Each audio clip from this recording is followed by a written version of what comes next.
UFC Fight Night Apex, we got Danny Silva from the USA 10-1 versus Kevin Vallejos from Argentina. Right here we got Danny Silva.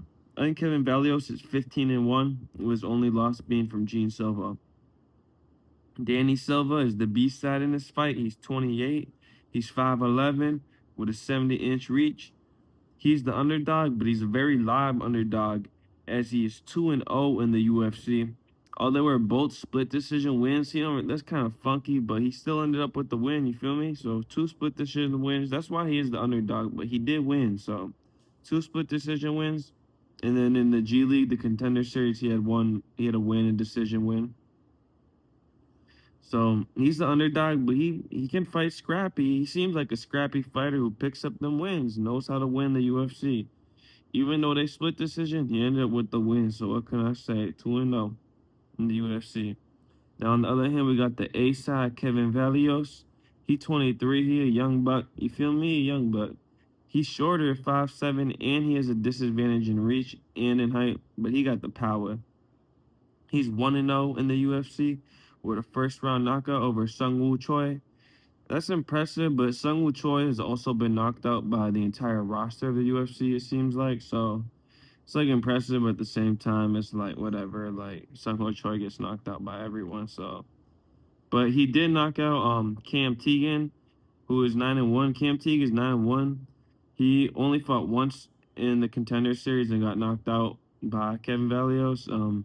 Besides that, he's undefeated, so he is like a top tier regional fighter, I would say.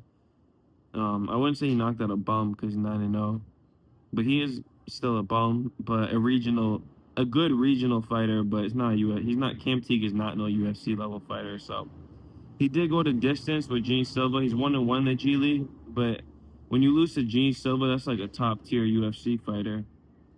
Gene Silva just lost to, I think, Ian Gary. Am I wrong? I'm probably not. That wasn't Ian Gary fought another fighting nerd. I don't know but Gene Silva, I think he's just been winning. Gene Silva might just been winning, and even a tear. Gene Silva's nice, so if you lose to Gene Silva, that's why he's the favorite right here. He survived Gene Silva, and he has 2 first-round knockouts. So it makes sense why he's the favorite. But Danny Silva is just scrappy. Picked up 2 split decision wins. 3-0 in the UFC, 2-0. 3-0 including the G League. Ken Vallejos 2-1 versus in the UFC versus 3-0, even though he's 2 first-round knockouts. I want to choose fight to start round 2. I think that's the pick here. Kevin Vallejos, I guess, but it's like the other dude's 3-0 in the UFC, so it's not no like easy win. So Kevin Vallejos knocked out Cam Teague, scrub. He knocked out Sung Hoi Choi, who gets knocked out by the whole world. Can he knock out Danny Silva? Now that would be impressive. Danny Silva, I'm not gonna act like, oh, he's so good, like whatever, but I see he's 2-0 in the UFC and 1-0 in the G League, so that's a step up in comp. Not as good as Gene Silva, but obviously not even close. But a step up from his 2 previous first-round knockouts. So we'll see right here. Fight to start round 2 is good. I don't think Danny Silva will get knocked out quick unless Kevin Vallejos really hands with his shit. And it wouldn't be that surprising if Kevin Vallejos got the first-round knockout. I think Danny Silva can survive. It might honestly turn interesting if Danny Silva does survive the first round and could go in a little bit. Because he does know how to pick up the scrappy decision wins. That's his specialty, scrappy decision, close win for real. And Kevin Valley's going to wipe you. That's what he do. So right here, I don't really know. I do Danny Silva versus Kevin Vallejos. Pick fight to start round 2.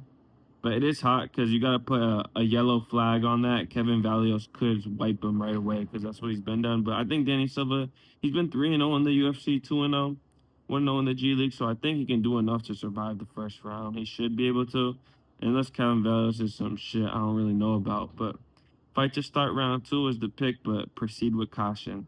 Kevin Vallejos versus Danny Silva. Fight to start round 2. Proceed with caution.